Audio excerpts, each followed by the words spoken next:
비유로만 말을 한다고 하면은 광야 끝까지의 단계는 믿음의 말씀을 계속 받는 단계다 말할 수 있고, 믿음이 20세 이상의 청년 이상의 분량으로 자란 사람은 이제는 가나안 땅에 진입했다는 표시는 할례의 표시로 받는 거다. 믿음의 표만 가지고 확정하는 게 아니고 할례의 표를 받는데, 그것은 가나안 땅에 진입한 사람이라는 증거다 이 말이에요. 이제사 가나안 땅에 첫 발을 디딘 사람인 거예요. 이제사. 이것은 이제 경험, 이건 신앙의 경험의 문제지 사람이 말로 할 수 있는 문제가 아니에요. 이제 아브라함의 믿음의 자취, 그 본을 쫓는 것이 우리 믿음의 표본이기 때문에 아브라함이 창세기 12장 시작해서 이미 믿음으로 말씀을 받고 가나안 지시한 땅으로 가셨었어요. 말씀을 쫓아서. 그렇지만 믿음이 확증을 받는 것은 15장에서 믿음이 의롭다함을 그때서 받아요. 그러니까 12장에 이미 믿었지만 그때까지는 하나님이 인정해주는 믿음이 아니었고 15장에 가서서 의롭다함을 받는, 확증을 받는 거예요. 그래도 육신이 아직 제거되지 않았기 때문에 열매를 맺으면 육신의 열매를 맺는 거예요. 그러니까 17장에 또 가가지고서 이제 드디어 할례의 새 언약을 다시 말씀을 또 받는 거예요. 남자의 경우는 잘 아시지만 완도뼈 큰 힘줄의 표피를 표현하는 것이고, 여자의 경우는 경수가 완전히 끝나서 이제는 육신에 속하고 세상에 속한 열매를 맺을 소망이 전혀 없는 상태가 되는 거. 이제 이것은 양면에서 이제 상징인데, 교회를 인도하는 집사나 장로의 직임을 위임받은 그런 은사를 따라서 위임받은 주의 종들은 할례를 받을 때 남성적인 할례를 당연히 받는 거예요. 양무리가 할례를 받는 것은 경수가 끊어진 것으로 받기 때문에 이것은 외적으로 거의 나타나지가 않아요. 여성들이 할례를 받는 문제는. 여성들이 뭐 세상적인 표현은 그러지만 좀 그렇지만, 남자들은 그 생명의 처소가 밖에 있기 때문에 그 밖에다 내는 것을 잘라내면 표가 나죠. 표피가 없다라는 증거가 나오지만, 여성들은 생명의 처소가 안에 있기 때문에 그걸 어떻게 남한테 어떻게 보여줄 거예요, 그런 거를. 그러고 난 경수 끊어졌다고 나 폐경기 지났는데 언제인데 이거 남한테 자랑하고 다닐 일도 아니고, 말하자면 육신적으로 하자면 그렇다 이 말이에요. 이런 것을 잘 생각해 보셔야 돼요. 그래서 하나님께서 그 종들을 할례시키는 그런 방법과 양무리를 할례시키는 방법도 다르다 하는 것을 아셔야 되는 거고, 이것은 신앙의 단계에 속한 문제이기 때문에 사람의 말로 이걸 다 설명한다는 건 어려운 거예요. 영의 체험이니까. 그 다음에 이번 문제는 그리스도의 심판대, 백보자의 심판대 중에 청량의 두 면이 있는데, 이게 질문의 주제였어요. 계시록에 보면 청량이라는 용어가 두 번이 나와요. 한 번은 11장에서 나오고 한 번은 21장에서 나옵니다. 11장에서는 요한에게 지팡이와 같은 갈대를 주어서 성전 마당과 성전 내면을 청량하라고 그랬어요. 거기서는 지팡이 같은 갈대를 맡겼어요. 그러나 계시록 21장에서는 성문에 사람의 청량, 천사의 청량이라고 하는, 사람을 거쳐서 천사가 된 사람들, 예수님의 예언에서는 부활의 자녀들, 하나님의 자녀들은 그때는 하늘의 천사들과 동등이 된 자들이다. 그랬으니까 이 온전한 구원을 이루어서 육의 장막을 벗고 온전케 된 영들이 된 상태를 말하는 것이죠. 그러니까 교회 시대에는 분별을 한다고 그러지, 청량이라는 용어가 두 면이 있어요. 헬라의 단어를 찾아보면 청량이라는 용어는 한 면에서는 분별시키는 면이 있고 한 면에서는 판단하는 면이 있어요. 이게 청량이라는 용어도 정확하게 알아야 양면이 있다는 것을. 지팡이 같은 갈대, 갈대라는 거 이제 캐논이라고 해서 그 잣대라는 뜻인데, 이걸로 이제 재본다, 이제 이런 개념이 되겠죠. 그런데 그것은 마당만 밟고 왔다 갔다 하는 신앙인지 성소 안에 들어간 신앙인지를 분별을 시킨다, 그 말이에요. 이것은 광야교회 생활을 맹돌고 있는 사람인지 가나안 땅에 진입한 사람인지를 분별시킨다 이 말이기 때문에 아직 믿음의 단계가 청년 수준에까지 이르지 못해서 할례를 받은 일이 있는지 없는지를 나눠본다 이 말이에요. 그것은 분별이라고 그래요. 자, 그러니까 그것은 큰 성 바벨론에서 하나님의 백성들을 불러내서 가르칠 때는 자꾸 분별을 시켜주는 것이에요. 이 생에서는 우리가 이 생에서는 누구를 판단할 수 없죠. 내가 아무리 말씀을 많이 깨달은 것 같아도 박자매님을 내가 판단하는 말을 할 수는 없죠. 아직은 판단하는 권세라는 것은 이 생 너머에서 주님께서 심판권을 즉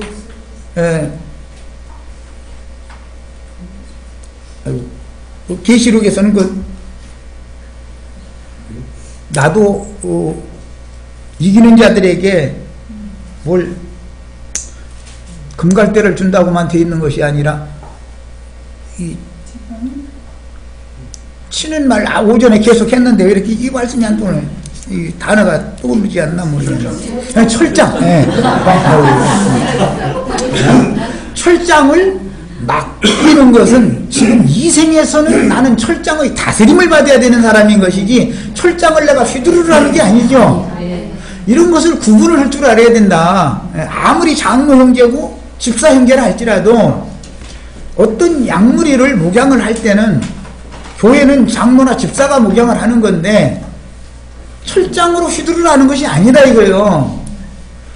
이 생 너머에 가서 교회 시대에 이기는 자들에게 내가 그 철장 권세를 맡기겠다 했으니까 이기는 자들에게는 이 생 너머에 가서나 그걸 받는 것이고 보좌들에 앉은 자들을 보니 그들이 심판하는 권세를 받았더라 이렇게 표현을 했어요. 거기가 그게 말하자면 심판이란 말에 거기는 판단이라는 뜻인 거예요. 판단. 아까 누가복음 21장 예수님이 제자들에게 너희가 나의 모든 시험에 함께했기 때문에 내가 너희에게 이스라엘 12지파를 다스리게 해주겠다. 그건 다스린다라는 표현이 아니고 원은 판단이단 말이에요. 판단, 재판. 잣지, 이 영어로 그 잣지라는 게 판사가 어떤 최종 판결 내리는 그런 뜻인 거예요. 야, 이 심판권을 갖는 문제와 사람들을 이것은 영에 속한 것이고 이건 육에 속한 것이다 뿐만 아니라 영의 세계에도 영적인 것과 혼적인 것을 나눠주는 할례라고 그러죠. 영과 육을 나눠주는 것은 믿음으로 분별시키는 단계지만 혼적인 것과 영적인 것을 딱 갈라주는 것은 이것은 할례단 말이에요. 자, 그러기 때문에 신앙이라는 건 늘 이런 단계가 있는 것이고 어느 때에는 어떻게 누구에게 어떤 권위를 맡겨서 행하게 하시지만 예를 들어서 제가 지금 은사가 말씀을 받아가지고 말씀을 통해서 공급하고 한면에서는 치리하는 일은 하나님의 종으로 지금 일을 한다 해가지고 내가 지금 다 됐다라는 게 아니다 이 말이에요. 그럼 그리스도 심판대를 거쳐가지고 거기에서 심판 판단하는 권세를 받아야만 그 다음 세상에 가서 다음 세상의 목자들에게 그 영을 공급해서 그들로 하여금 그 일을 행하게 하는 것이다 이 말이에요. 이 문제를 잘 구분을 하셔야 돼요. 단계를. 그래서 이 생에서 난 다 되었다 이렇게 나오면 그건 벌써 진리의 영에서 온 영을 받은 사람이 아니다 이 말이에요. 이 생에서는 누구도 누구를 판단할 자격을 가진 사람이 없어요. 다만 분별을 해줄 수 있을 뿐이죠. 진리를 옳게 분별해라.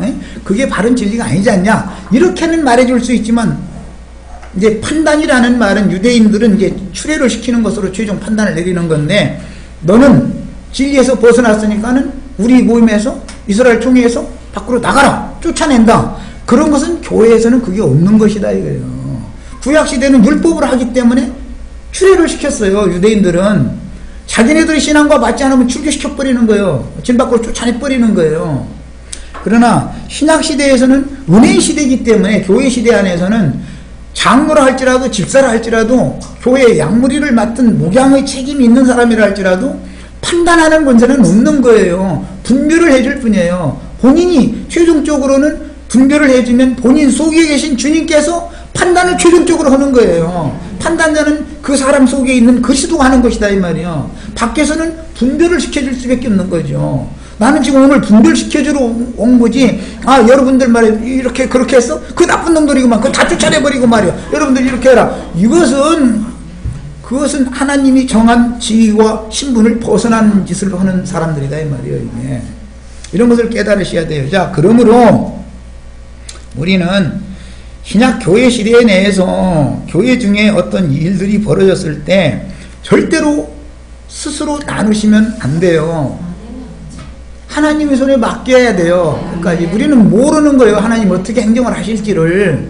네. 그래서 함부로 찢어지자 그렇게 했다는 소리를 내가 들었는데,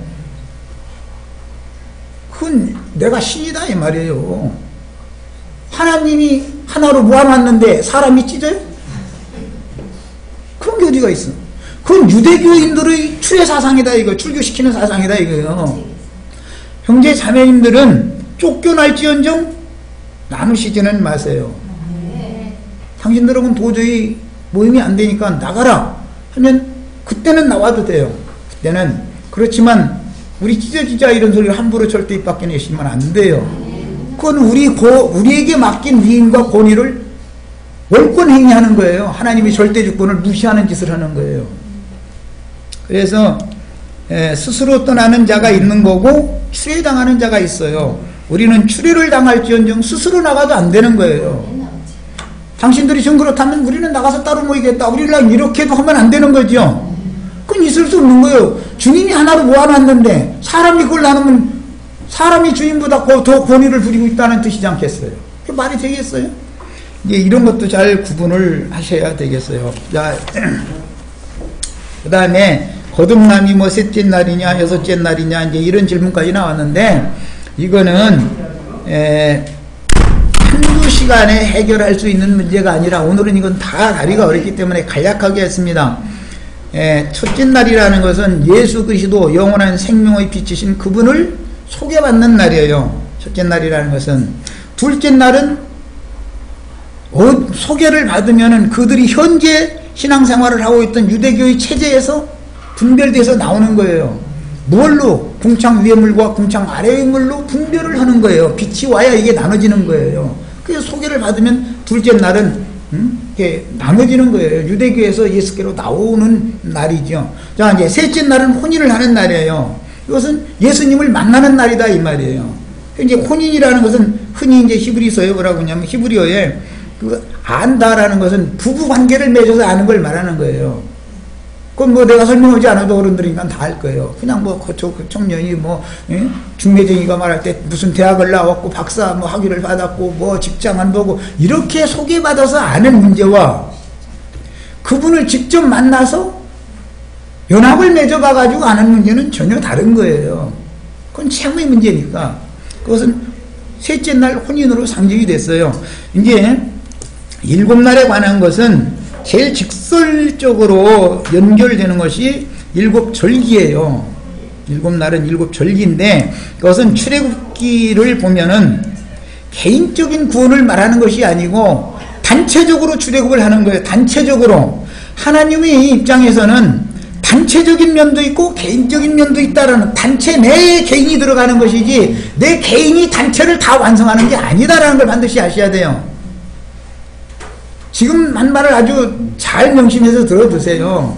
하나님에게는 단체적인 어떤 수가 채워진 그 생육 번성되어진 충만한 수가 차는 데까지 행정이 있는 것이고, 그 범주 내에서 나의 세대에 내가 구원을 받는 문제는 개인의 문제이기 때문에 언제나 양면이 있는 것이다. 이제 이것을 반드시 아셔야 돼요. 야, 출애굽을 하는 데를 보면 이렇게 돼 있어요. 모세를 먼저 보내서 말씀을 전해요. 그럼 바로 받아들이지를 않죠.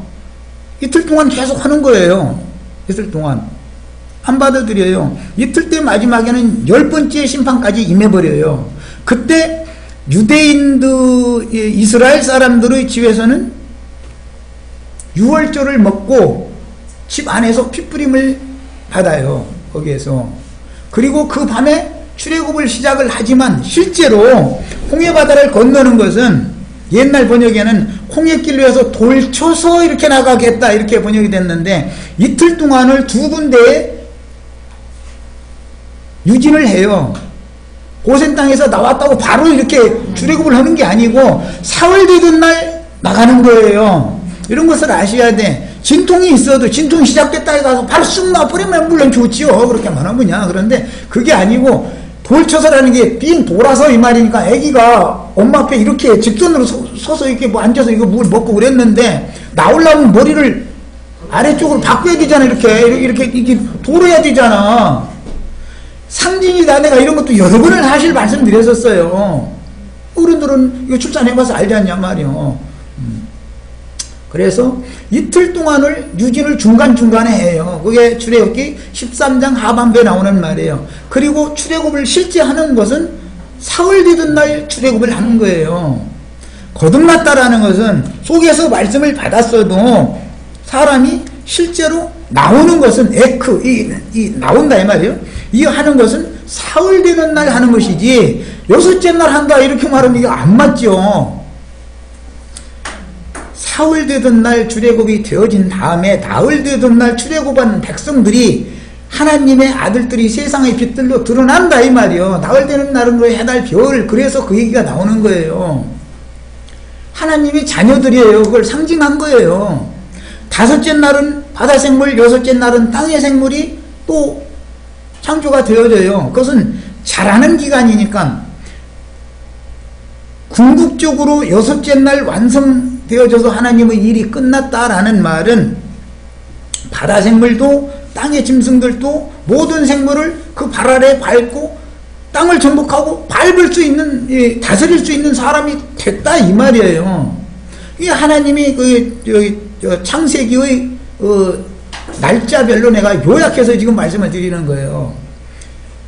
일이 맞춰진 사람이나 주 안에 들어가서 즉 데려감을 받았다 이거예요. 하나님의 일은 광범위하고 때와 기한을 두고 그분이 하시는 일이 있고 사람이 해야 될 일이 있어요. 자기 세대 가운데에서 말씀을 믿어서 구원을 이루는 일을 개인이 하는 거예요. 이것은 각자의 문제인 거예요. 하나님이 하시는 일과 사람의 일이 똑같은 게 아닌 거예요. 하나님은 큰 일을 한단 말이에요. 모든 큰 틀을 가지고 한다 이 말이에요. 이런 것을 아셔야 되겠어요. 그리고 제7일날이라는 것은 일을 마친 사람이 안식 쉼에 들어가는 것을 말하는 것이지 제7일날 전도로 다 뛰어다니는 걸로 이렇게 이제 오해를 하고 있던데,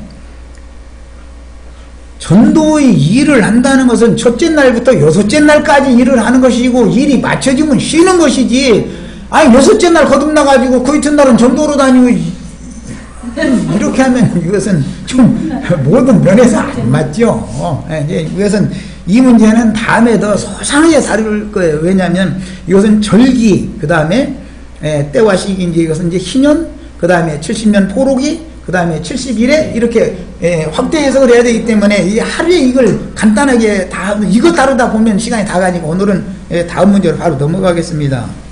그 다음에 이기는 자와 신부에 대한 이제 질문이 나왔어요. 성 안에 들어갈 자와 성 밖에 쫓겨날 자. 이게 굉장히 이제 중요한 부분에 왔어요.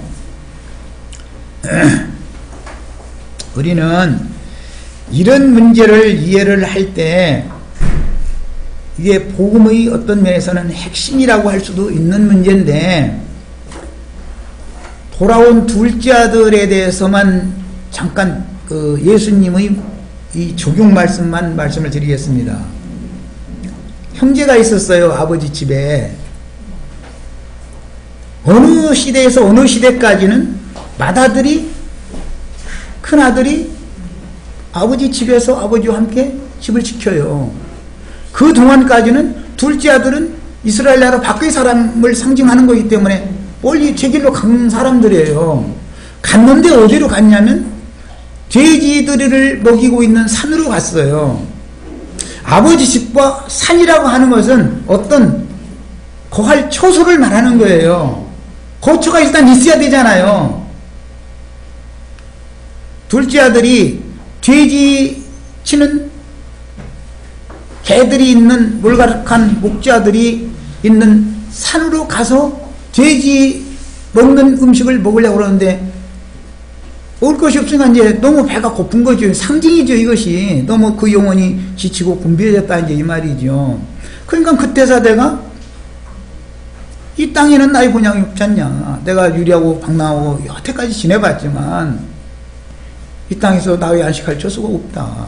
결국은 그때사 드디어 아버지 집이 생각났다 이렇게 됐어요. 아버지가 생각났다고 돼 있는 것도 아니고 내 아버지 집으로 돌아가야겠다. 집이 생각이 난 거예요. 집이. 그러면 죄지치는 자들의 산이라고 하는 것이 그게 세상 나라잖아요. 멀고 먼 세상 나라 여기서 헤매다가 거기서 뿌리를 내리고 거기서 그거 좀 돼지들이 없는 거 그거 좀 나도 좀 얻어보려고 하고 어? 육신 좋아하는 그 돼지 배 채워주는 거 그거 좀 거기서 얻어보려고 했는데 그게 없더라는 거잖아요. 그럼 이제 돌아와요. 야, 돌아오면 아버지가 형은 맞아주려고 않지만 아버지는 이미 돌아왔었어. 우리는 복음을 알아야 돼요. 성 밖에 쫓겨났다 또는 진 밖에 쫓겨났다가 쫓아낸 하나님이 쫓겨난 사람을 기다리고 있는 것이다라는 걸, 이게 복음의 핵심이다라는 걸 알아야 돼요. 어떻게 성 밖에 쫓겨난 사람이 어떻게 회복이 되느냐 이러고 막 따져요. 이것은 성경을 몰라서 그러는 거예요. 하나님의 마음을, 복음을 모르고 있는 거예요. 지금 성경이 말하고자 하는 의도를. 돌아오면은 둘째 아들 보고 뭐라 그러냐면 이 내 아들은 죽었다가 살아났고 그래요. 아버지 집에서 떠났을 때 이미 그는 죽은 거예요. 육신이 죽은 게 아니잖아요. 지금 영적으로 죽어가지고 유리걸식하고 다녔던 거 아니겠어요. 그래서 이스라엘 총회에서 끊어지면 이스라엘 사람들의 신앙은 죽은 걸로 보는 거예요. 이스라엘 나라 밖으로 쫓겨나면 죽었다고 보는 거예요. 그래서 그것을 제일 두려워했어요.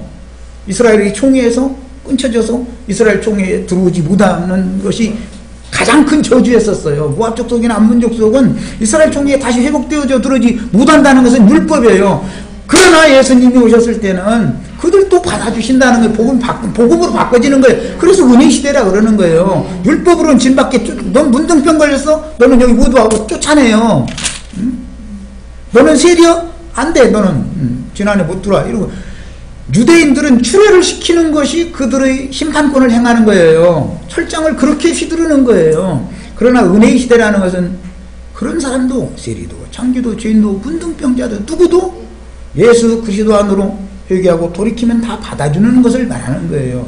만약에 떠난 사람들을, 둘째 아들을 네가 언제는 말이여 너 좋다고 너 가고 싶은 길로 가가지고 그러다가 창녀고 다 먹어서 그 짓을 다 없애버리고 이러하든지 아시니까 너 왔어? 이것은 형이잖아요. 그게 율법 지도자가 그런 사상을 갖고 있는 거잖아요. 그러나 아버지 마음은 다르다 이 말이요. 아버지 집에서 떠날 때 생명책에서 이름이 흐려진 거예요. 하나님의 아들이 아닌 것과 똑같은 거, 죽은 자, 사망자로 이름이 빨간 줄을 이렇게 딱 쳐진 거지요. 그러나 돌아와서 받아주심이 되면, 다시 접붙임이 되면 생명책의 목명이 다시 되는 거다 이 말이요.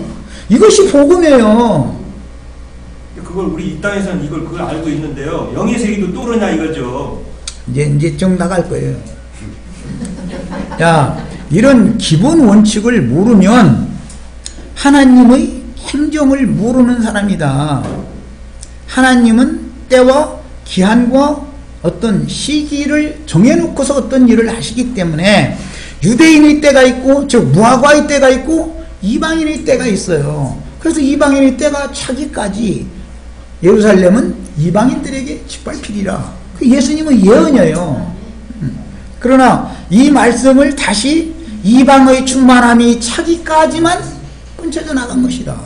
그 이방의 때 끝이 오면 버림받았던 자들이 다시 접붙임을 받는 것이 하나님의 이것은 경륜인 거예요. 우리가 이 세상에서의 개인적인 신앙 체험은 이것은 개인적인 문제를 아까 내가 말한 것이고, 하나님의 관점은 큰 틀을 가지고 어떤 일을 행하시기 때문에 이것을 양면을 알아야 되는 거다. 그냥 한 번 버림받으면 그것으로 끝이지 무슨 성 밖에 있던 자가 어떻게 회복된다고 그러느냐, 자꾸 이렇게 주장을 하는 거예요. 아버지 집에서 쫓겨난 사람이라 할지라도 돌아올 수 있는 기회를 하나님이 허락하시고 이것을 사람이 돌아오게 하는 게 아니에요. 나는 절대로 돌이킬 수 없어요. 거기서 그냥 굶어 죽어도, 그렇게 패서 맞아 죽어도 나는 돌이킬 수가 없어요. 은혜가 임해야 돼요. 통해하는 영이 와야 되는 거예요. 그것이 은혜로 구원받았다 그래요. 이게 복음이요. 그러면 하나님이 때가 차면 그동안 그 때가 차기 전까지는, 희년이 이르기 전까지는, 71회가 차기 전까지는, 70년이 차기 전까지는 돌이키지를 않는단 말이야. 아무리 해도, 세상 없는 고생을 다 해도 돌이키지 않는 거예요. 때가 있는 거예요, 뭐든지. 우리가 예수를 믿은 것이 내가 믿은 것 같아요? 그건 은혜로 구원받은 사람이 아니에요. 은혜가 뭔지를 모르는 사람이에요.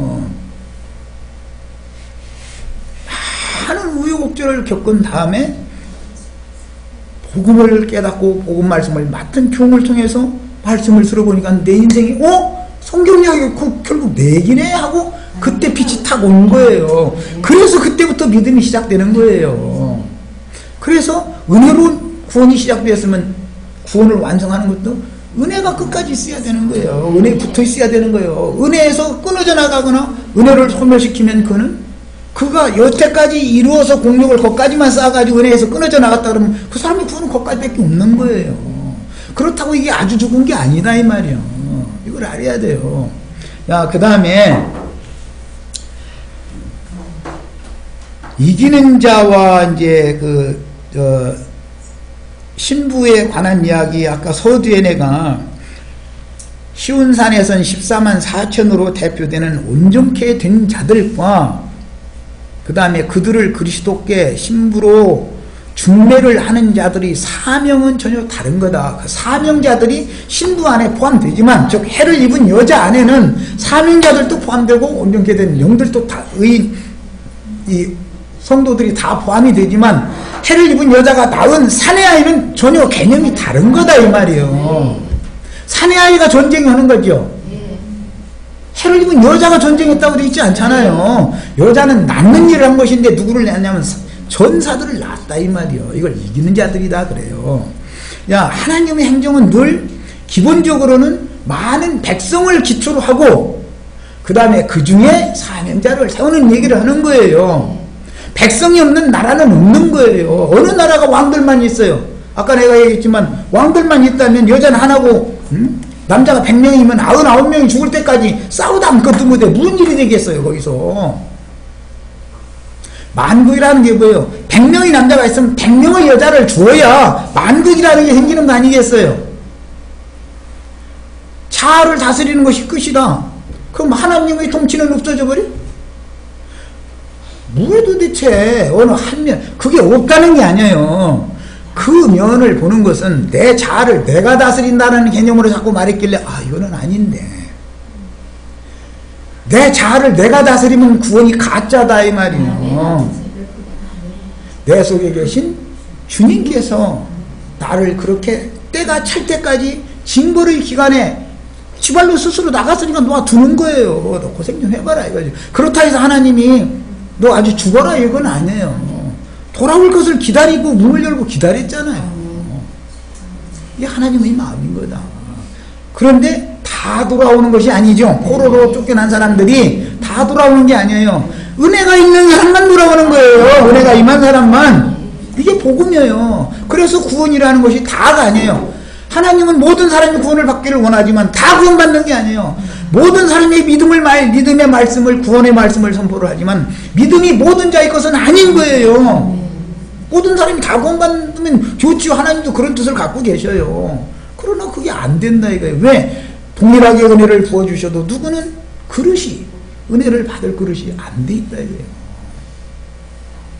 이것만, 이런 모든 것이 하나님의 행정적인 배열에 속한 문제이기 때문에 이것을 흔히 말하는 절대 주권이다 그래요. 통치권이다 이 말이에요. 하나님의 주권에 속한 문제예요. 쉬운 말로 왜 구약시대의 선지자들은 메시아의 때를 예언했고 그걸 바라고 믿었어요. 메시아가 오셨어요. 구원을 이루셨어요. 메시아가 직접 전해도 왜 안 받을 자는 안 받냐 이거예요.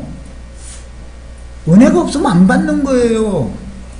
내가 여기 와서 오늘 별 얘기를 해도 벌써 귀 딱 틀어맞고 그 사람이고 나는 이걸로 끝이야. 여기 땀 닫으면은 비를 하늘에서 아무리 내려도 비닐장판 갖다 뚜껑 갖다 딱 해놓고 나면 그건 그 땅 속에 스며줄 수가 없는 거예요.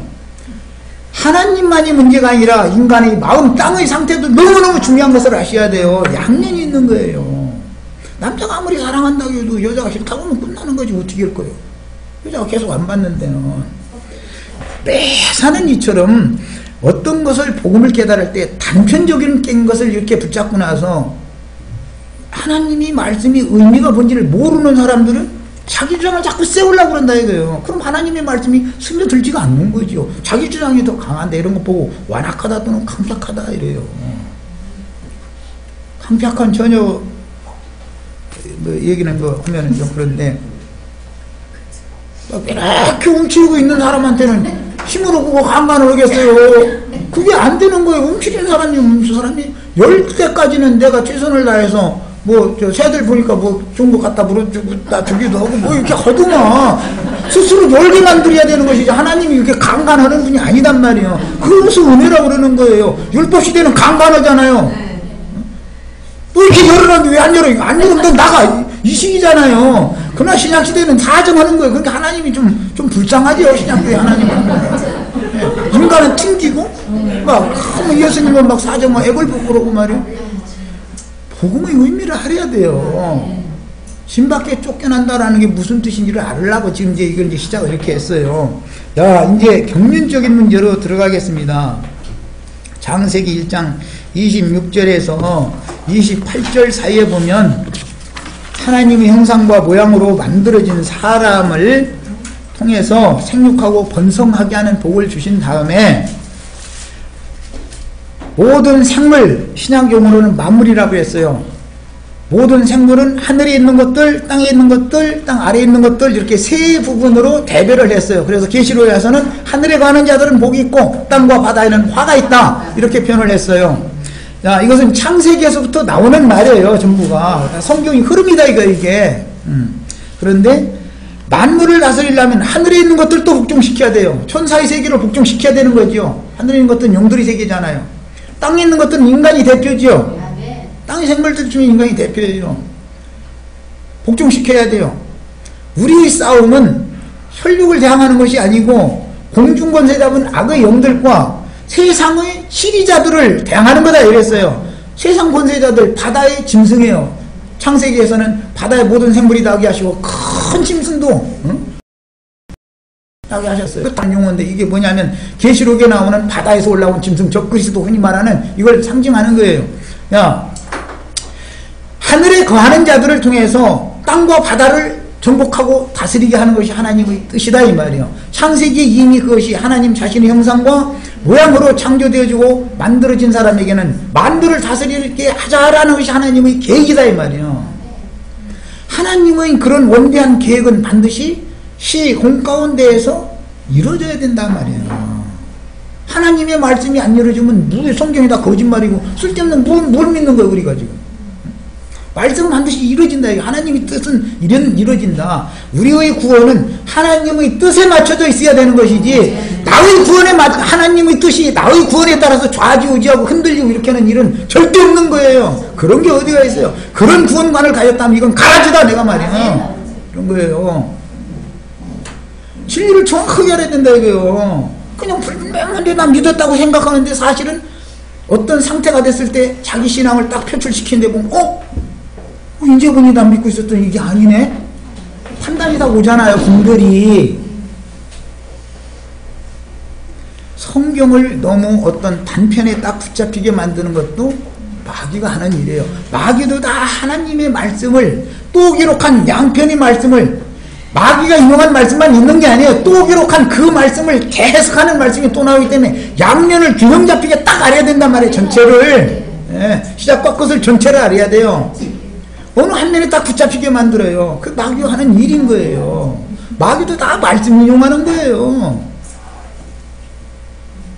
그래서 창세기 1장 26절과 28절에 26절에는 다스리게 하자 이렇게 됐고 28절에는 다스리라 하시니라 이렇게 돼 있어요. 거기 다스린다라는 말은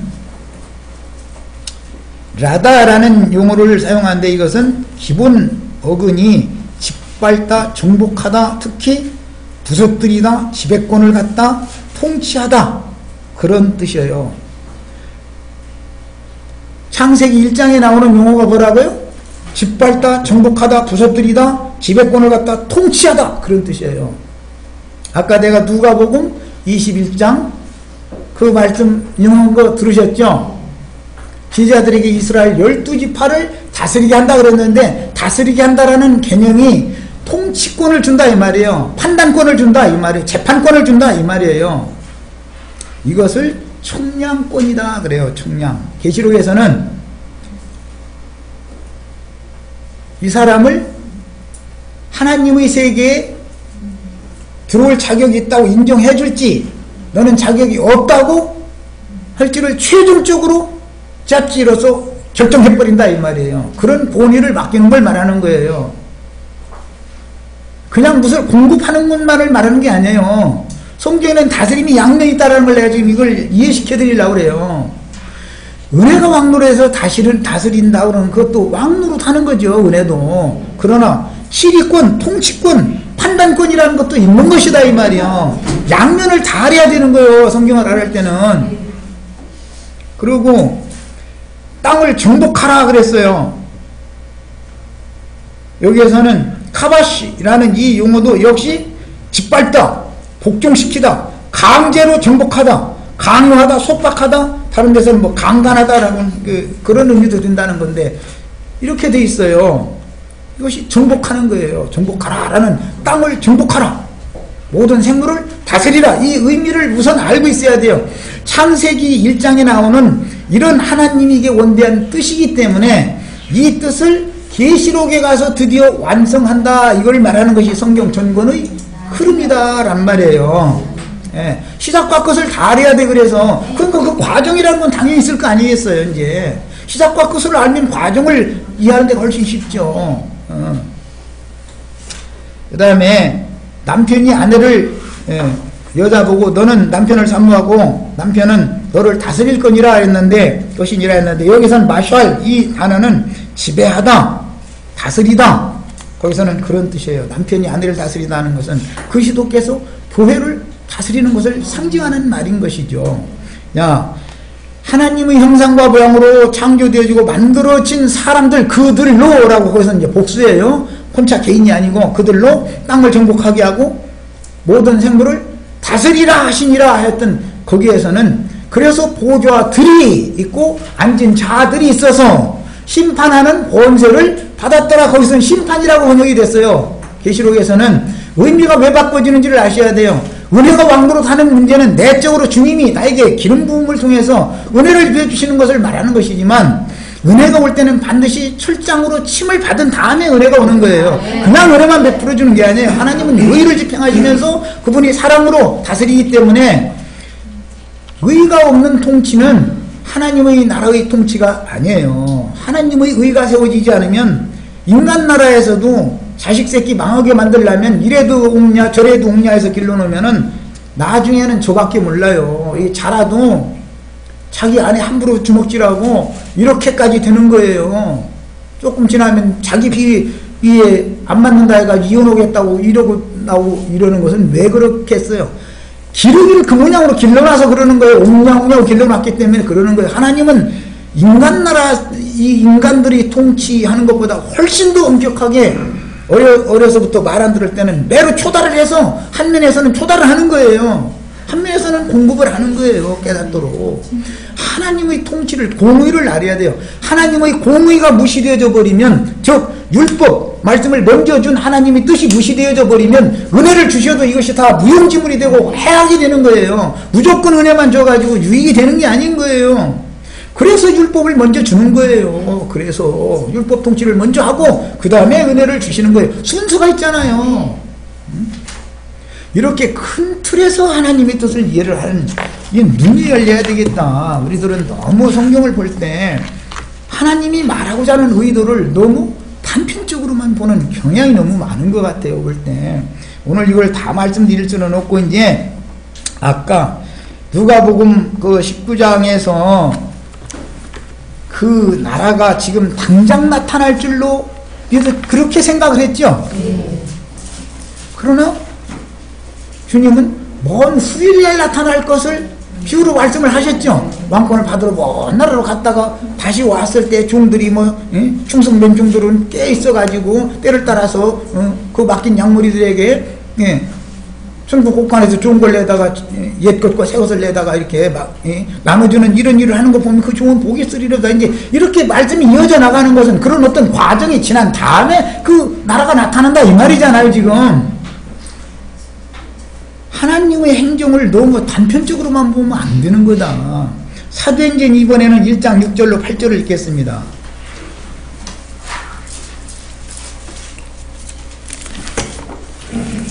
사도행전 1장 6절로 8절입니다.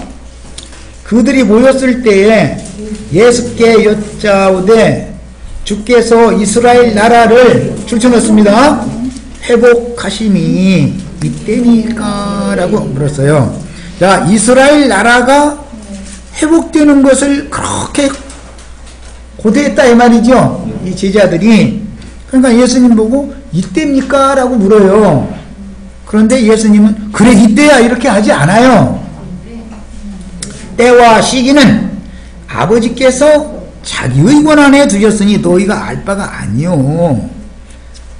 할 일은 뭐냐? 오직 성령이 너희에게 임하시면 너희가 권능을 받고, 이게 능력의 영이 임한다 이 말이에요.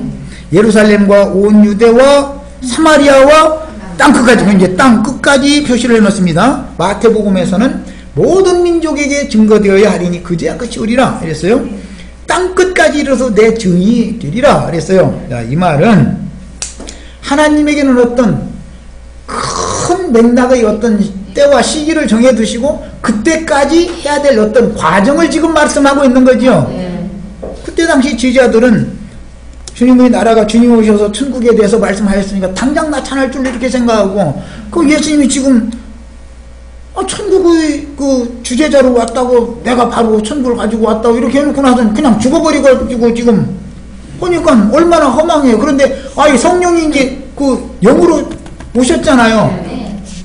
요한복음 19장에서 이제 영이 오셔가지고 제자들 데리고 다니면 40일 동안 가르치니까 이제 그동안 이제 영 풀리지 않는 게 뭐냐면 하나님 나라가 회복된다는 건 바로 이때인가. 성령이 오시면 회복된다는 뜻인가. 육신으로 오셨을 때가 바로 나타나는 것이 아니었다면 지금인가? 이제 이러고 이제 물어본 거예요. 그런데 지금도 아니죠. 땅 끝까지 이르러 내 증인들이 나가서 복음을 전해서 생육하고 번성한 수가 세워져야 주님의 나라가 회복이 된다 이 말이지 지금. 하나님의 행정이다 이것이.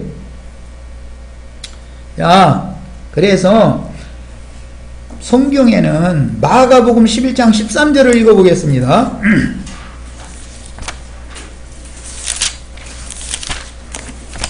마가복음 11장 13절.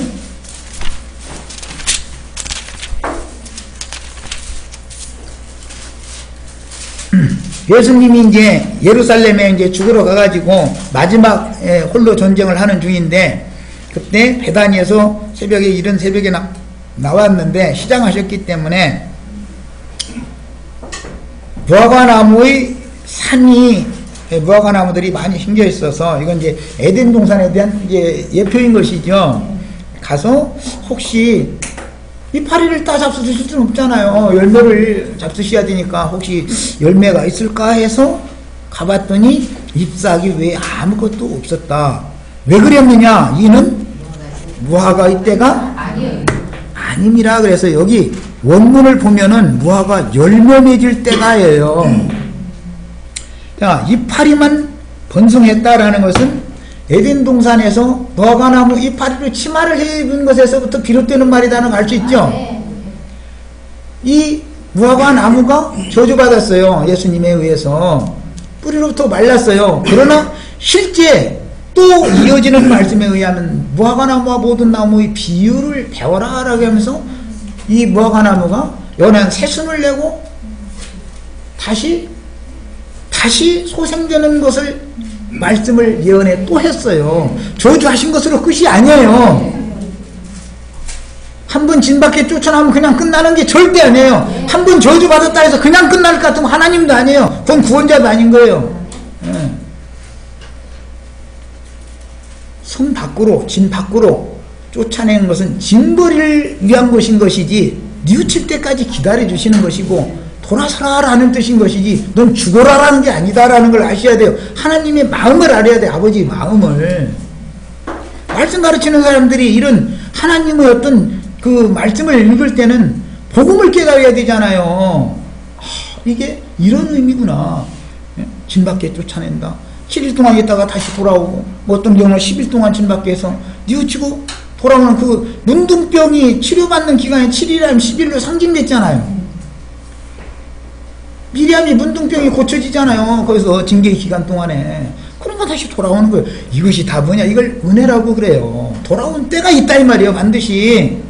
돌아오는 사람을, 뉘우쳐가면서 돌아오는 사람을 안 벗어주는 아버지라면 아버지도 아니에요. 우리 하나님이 아니다고. 마귀 하나님이지. 그러면 무화과 열매를 맺는 때가 당연히 있다는 거 아니에요 지금. 예수님 오실 때는 이파리의 때지만 열매 맺는 때가 온다 이 말이에요. 그 기간 동안은 마태복음 21장 말씀처럼 이방인의 때가, 누가복음에 나오지, 이방인의 때가 차기까지 예루살렘은 이방인들에게 짓밟히리라 한단 말이에요. 야, 이방의 충만함이 차기까지는 무화과의 열매를 맺는 때가 아니다 이거요. 저주받아서 뿌리로부터 말라서 죽은 상태다 이거요. 죽었어도 반드시 때가 차면 연한 새순을 내고 열매를 맺는 때가 온다고, 이걸 믿으셔야 돼. 이게 하나님의 행정이다라는 걸 아셔야 돼. 내 개인적으로 아버지께서 버림받은 멀리 있던 사람을 내 개인적으로 받아주신 것이 단체적으로도 똑같은 일이 경영된다는 걸 믿으셔야 돼요. 이게 하나님의 행정인 거예요. 문제는 천년이 차기까지는 성 밖에 있으리라 라는 말씀이 되지만, 천년이 찬 후에는 불못에 던져 넣는 거예요. 더 이상 인간 나라를 경영하지 않기 때문에 그때는 더 이상 회개할 기회를 그 이후로는 안 준다 이 말이에요.